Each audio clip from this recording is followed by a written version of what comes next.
جس طرح ایک ریاست جو ہے ماں کی جیسی ہوتی ہے، اگر آپ نے ٹھیک ہے ضم بھی کر لیا تو لوگوں کے حقوق ہیں، لوگوں کے معاشی حقوق ہیں، سماجی حقوق ہیں، سیاسی حقوق ہیں۔ بلوچستان میں جب ہم 75 سال کی بات کرتے ہیں تو میرے نزدیک کوئی پروفاؤنڈ یا مضبوط تبدیلی میں نے نہیں دیکھی ہے۔ تو یہ پورا کا پورا ایمرجنسی ہے بلوچستان میں ٹل ڈیٹ۔ لیکن اب یہ ہے کہ اسپیس بہت کم رہ گیا، پہلے لوگ کہہ سکتے تھے، اب بہت کم رہ گیا، اب حالات بہت زیادہ پابندیاں بہت زیادہ ہو گئی۔ السلام علیکم خواتین و حضرات، میں آپ کا میزبان حارث خلیق اور وی او اے کی اسی پوڈ کاسٹ سیریز کی ایک نئی کڑی کے ساتھ آپ کی خدمت میں حاضر ہوا ہوں۔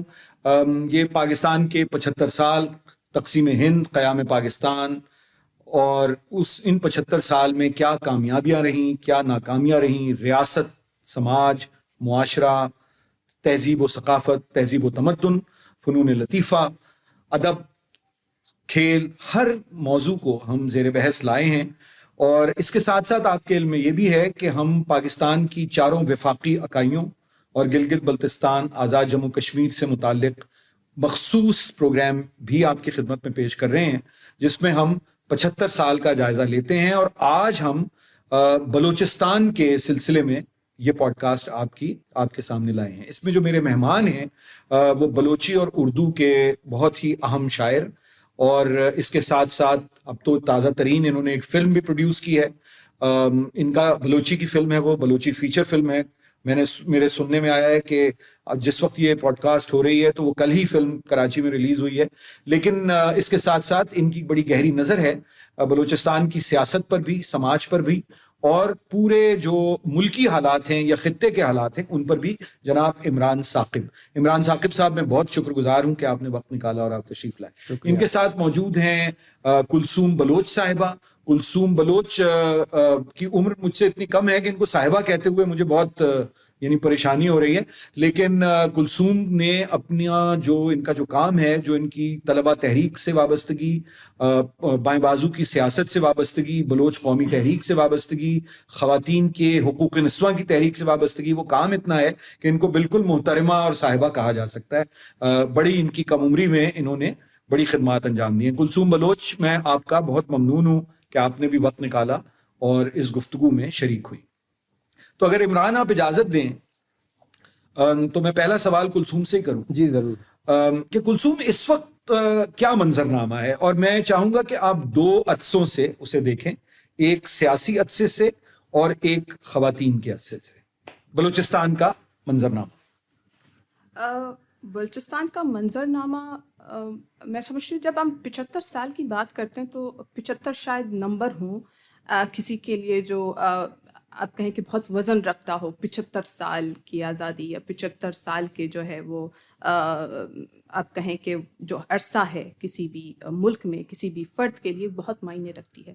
لیکن بلوچستان میں جب ہم 75 سال کی بات کرتے ہیں تو میرے نزدیک کوئی آپ کہیں کہ کوئی سچ پروفاؤنڈ یا مضبوط تبدیلی میں نے نہیں دیکھی ہے، خواہ وہ سماجی ہو، خواہ وہ معاشی ہو، خواہ وہ جو ہے وہ عورتوں کے حقوق کے حوالے سے ہو، خواہ وہ جو کانفلکٹ ہے جو چل رہے ہیں ان کے حوالے سے۔ تو میرے لیے سچ کوئی تبدیلی نہیں ہے اس وقت جو میں اگر سینیریو دیکھوں، لیکن ڈیفینیٹلی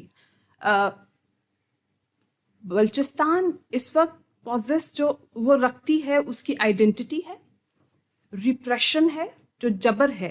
اب جبر بھی جو ہے شناخت کا سوال، جی، اور اس شناخت پر جبر کا سوال، جی، جو جبر ہے، اب وہ جبر بھی جو ہے اس کی بھی شکلیں آ گئی ہیں، اس کی مختلف جو ہے وہ آپ کہیں کہ فارمز ہیں، شکلیں ہیں اس کی موجودہ دور میں۔ پلس اس کے بعد اگر ہم بات کریں تو وہ اس کی شکلوں کی جو آپ کہیں کہ نوعیت ہے وہ بھی تبدیل ہوگی۔ تو اس وقت جو سینیریو ہے اوور آل، جو آپ کہیں کہ منظرنامہ ہے بلوچستان کا، وہ اسٹرکچرل چینجز میں ہے۔ میں اس کو کہوں گی کہ ایک ہوتا ہے کہ آپ کہیں کہ جیسے پانی ہے، ایک پانی اپنی جگہ پہ جمع ہے، ٹھیک ہے، اب وہ پانی جو ہے وہ بہت آلودہ ہو گیا ہے، وہ اس میں بہت زیادہ پولیوٹنٹ آ گئے ہیں، وہ بہت زیادہ پولیوٹیڈ ہو گیا ہے۔ بلوچستان کی صورتحال اس وقت یہی ہے کہ وہ پانی جمع بہت زیادہ جو ہے وہ آپ کہیں کہ آلودہ ہو گیا۔ جی، تو اس وقت میں کہوں گی کہ یہ بلوچستان کی جو ہے وہ سچویشن ہے کہ وہ آئیڈینٹی اپنی شناخت کے ساتھ ساتھ آلودہ بھی ہو چکا ہے، کیونکہ اتنے زیادہ اس میں جو ہے آپ کہیں کہ مداخلت ہے. اور سب سے بڑی جو آپ کہیں کہ اگر وائلیشن ہے وہ پولیٹیکل ہے. اگر کسی کو پولیٹیکل وائلیشن دیکھنی ہے تو 75 سالہ تاریخ بلوچستان کی اٹھا کے دیکھیں. سیاسی حقوق کی پامالی. بالکل. میں معذرت چاہوں گی، میری اردو اتنی اچھی نہیں ہے، تو آئی وڈ ٹرائی کہ میں اس کو دیکھوں. نہیں، آپ سہولت سے بات کریں. میں تو یہ چاہتا ہوں کہ میرے سامعین تک آپ کی بات جو پہنچتی رہے، چونکہ یہ وی او اے اردو ہے، لیکن آپ بالکل جس زبان میں کمفرٹیبل ہوں اس میں گفتگو کریں. بہت شکریہ. تو میں یہ کہہ رہی تھی کہ بلوچستان کی جو 75 سالہ تاریخ ہے وہ ویسی ہے جو 1948 سے شروع ہوئی تھی، کہ کس طرح سے جو ہے وہاں سے مارشل لاء کی شکل میں لوگوں کی جو ہے وہ جیل جانے کی، یا پھر آپ کہیں کہ جو پولیٹیکل فلکچویشنز آئی کہ ایک نواب کو جو ہے وہ سائڈ کر کے پھر دوسرے نواب کو جو ہے وہ ان کر کے، جیسے آپ نے دیکھا ہوگا ذوالفقار علی بھٹو کے دور میں وہ ہم نے دیکھا کہ کس طرح سے جو ہے وہ ایک گورنر ہٹا کے دوسرے کو، پھر کس طرح سے 70 کی دہائی میں 1970 کی دہائی. تو وہ جو دورانیہ. اس کے علاوہ پھر آپ 2002 میں جا کے دیکھیں، ابھی جو سی پیک کا ایک بہت بڑا آپ جو ہے آپ کہیں کہ global China Pakistan economic corridor, یہ گلوبل ایشو جو ہے یا گلوبل جو ہے آپ کہیں کہ دنیا کی نظر اس وقت گوادر پورٹ میں جو ہے وہ ہے کہ کس طرح سے یہ ایک تاریخ رقم کرے گی، یا جو معاشی جو آپ کہیں کہ رد و بدل ہے اس میں کس طرح سے اہم کردار ادا کرے گی. تو دنیا کی نظر اس وقت بلوچستان میں ہے، لیکن بلوچستان آئسولیشن میں ہے. اچھا جی، اب یہاں پر جو میں آئسولیشن کا ورڈ استعمال کر رہی ہوں کہ بلوچستان کی جو تحریکیں تھیں یا بلوچستان کی جو تاریخ تھی وہ آئسولیشن کے ہونے کی وجہ سے جو ہے وہ اس وقت جو ہے وہ بدترین شکل میں ہے. تو اس کا سب سے بڑا وکٹم جو پڑا ہے یا جس پہ لگا ہے، آپ کہیں کہ سب سے بڑے جو وکٹم ہے اس کے، وہ بلوچ وومن ہے جو اس وقت روڈوں پر ہے. کوئٹہ میں اس وقت جو ہے ایک احتجاج چل رہی ہے جو پچھلے 40 سے زیادہ دن ہو گئے ہیں. ایک پروٹیسٹ ہے جس میں فیمیلز بیٹھی ہیں. اب یہ فیمیل سم ہاؤ وکٹم ہے، آپ کہیں کہ دو طرفہ، آپ کا ایک ریاست کی طرف سے اور ایک ہمارے اپنے جو ہے جتنے بھی آپ کہیں کہ سماج ہے بلوچی. میں کہوں گی کہ بلوچ کے اندر جو ایک آپ کہیں کہ جو ایک ذہن ہے، جو ایک نیشنلزم یا پھر یہ سیاسی تحریکوں اور تاریخ کی وجہ سے پلی ہے، اس کے بھی شکار ہیں. تو میں سمجھتی ہوں کہ بلوچستان کی تاریخ یا بلوچستان کی سیاست، بلوچستان کی آپ کہیں کہ اکانومی، معاشی ہو یا سیاسی ہو یا سماجی، جس پہ بھی آپ پہلو پہ بات کریں، وہ بہت پیچیدہ ہے، کمپلیکس ہے. تو وہ کمپلیکس اس لیے ہے کیونکہ وہ تاریخ آئسولیشن میں ہے. اس کو سمجھنا، اس کو پڑھنا، اس کو دیکھنا اتنا آپ نے پیچیدہ کر دیا ہے کہ لوگ سمجھ نہیں پا رہے کہ بلوچستان جو ہے. کس نے پیچیدہ کر دیا ہے؟ دیکھیں، اس کا سوال تو یہی ہے کہ یہ وہ سوال ہے کہ ہم دیکھ بھی رہے ہیں لیکن ہم نہیں دیکھ رہے، ہم نہیں سن رہے. پیچیدہ اس وقت شروع ہوتا ہے میں سمجھتی ہوں 1948 سے، جب جاگیردار نظام جو تھا اس کو کیپٹلائز کیا گیا ریاست کی طرف سے. یہ وہ اٹیمپٹ تھا جب کانوف کلات کو سائٹ کر کے، دیکھیں یہ جو جاگیرداری، یہ جو نسلی یا پھر وہ جو قبائلی ایک سوچ تھی، یہ اس وقت پلی جب کانوف کلات کے اگینسٹ دوسرے جو ڈسٹرکٹ تھے یا دوسرے جو قبیلے کے لوگ تھے وہ آگے جو ہے وہ کھڑے ہوئے. تو وہاں سے یہ سلسلہ شروع ہوا. خانف قلات، سامعین، قلات سٹیٹ تھی جو 1948 میں جس کو ضم کیا گیا پاکستان میں.